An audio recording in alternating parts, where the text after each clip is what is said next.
Red green online present. এই জাতি তারা আইনা করে থাকতে প্রস্তুত, তারা ফেসিবাদে থাকতে প্রস্তুত, কিন্তু শিবির আন্দোলনে সহায়তা করবে, শিবির আন্দোলন নেতৃত্ব দিবে, এটা শুনতে তারা প্রস্তুত না।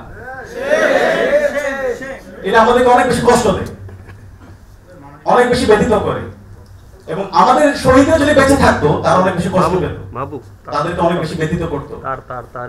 আমরা যদি এই অভ্যুত্থান দেখি, এই আন্দোলন দেখি, এই বিপ্লব দেখি, শহীদদের যে আকাঙ্ক্ষা ছিল, সে আকাঙ্ক্ষা হচ্ছে আমাদের এই বাংলাদেশটাকে ইনসাফ ভিত্তিক একটি বাংলাদেশ বিনির্মাণ করা।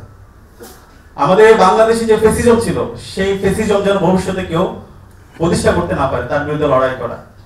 আমাদের এখানে যে আগ্রাসন ছিল, এই আধিপত্যবাদ, সেই দাদাগিরি যেন কেউ আর করতে না পারে, সেটার বিরুদ্ধে লড়াই। আলহামদুলিল্লাহ 24-এর ছাত্র জনতার অভ্যুত্থান পরবর্তী আমাদের তারুণ্যের মাঝে সেই স্পিড আছে। গত 16 বছরে কি ধরনের দুঃশাসনের মধ্য দিয়ে আমাদেরকে যেতে হয়েছে। শিবির সন্দেহে যখন ক্যাম্পাসে কাউকে পাওয়া গেছে, তাকে নির্মমভাবে নির্যাতন করা হয়েছে।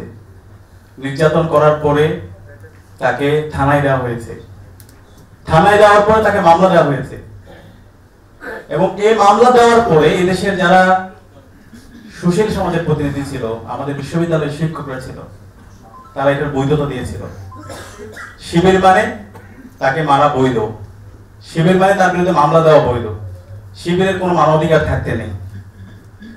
আবরার ফাহাদ যখন শহীদ হয়েছে, আবরার ফাহাদের শাহাদাত পরবর্তী কিছু মানুষ এবং এদেশের মিডিয়া তারা কথা বলতে শুরু করেছে, না, শিবির সন্দেহে কাউকে মারা যাবে না, শিবির সন্দেহে মারলে এটা একটু খারাপ কাজ, কিন্তু কেউ যদি শিবির হয় তাকে মারা যাবে।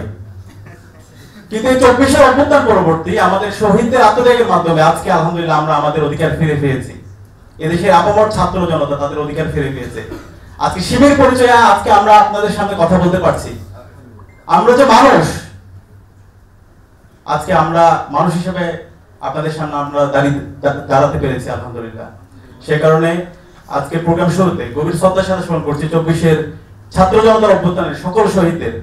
আল্লাহ পাক সুবহানাহু ওয়া তাআলা সকল শহীদদের জান্নাতুল ফেরদৌসের মেহমান হিসেবে কবুল করুন। প্রিয় সংগ্রামী ছাত্র জনতা, এতক্ষণ ধরে দীর্ঘ আলোচনা হয়েছে। আমি আমাদের সম্মানিত অতিথিবৃন্দকে ধন্যবাদ জানাচ্ছি, ব্যস্ততার মাঝে আমাদেরকে সময় দিয়েছেন। আমাদের আরো কিছু অতিথি থাকার কথা ছিল। ইশরাক হোসেন ভাই, ওনার সাথে গতকালকে কথা হয়েছে, আজকে কথা হয়েছে।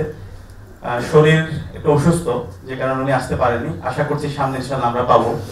এর বাইরে আমাদের নাগরিক কমিটির আহ্বায়ক নাসির ভাইও আসার কথা ছিল, ওনার একটি প্রোগ্রাম থাকার কারণে উনি আসতে পারেনি। আশা করছি আমরা পাবো। প্রিয় সংগ্রামী ছাত্র জনতা, আমাদের প্রত্যাশা কি, এই যে বিপ্লবটা হলো 5 জুন থেকে 36 জুলাই পর্যন্ত, মাঠ পর্যায়ে সমন্বয় এবং পলিসি মেকিং এর সাথে আমরা যুক্ত ছিলাম। এখানে হাসনাত আব্দুল্লাহ আছে, এবং সার্জিস, নাহিদ, মাহফুজ আব্দুল্লাহ ভাই, আসিফ মাহমুদ, এই মানুষগুলোর সাথে আমার প্রথম বর্ষ থেকে আমার পরিচয় ছিল।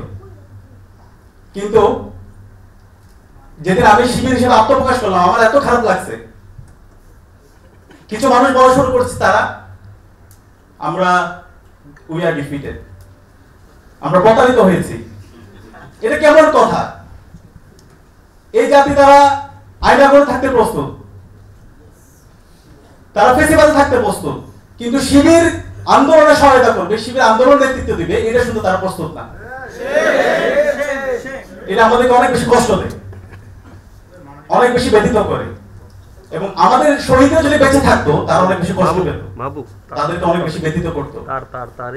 আমরা যদি এই অভ্যুত্থান দেখি, এই আন্দোলন দেখি, এই বিপ্লব দেখি, শহীদদের যে আকাঙ্ক্ষা ছিল, সে আকাঙ্ক্ষা হচ্ছে আমাদের এই বাংলাদেশটাকে ইনসাফ ভিত্তিক একটি বাংলাদেশ বিনির্মাণ করা।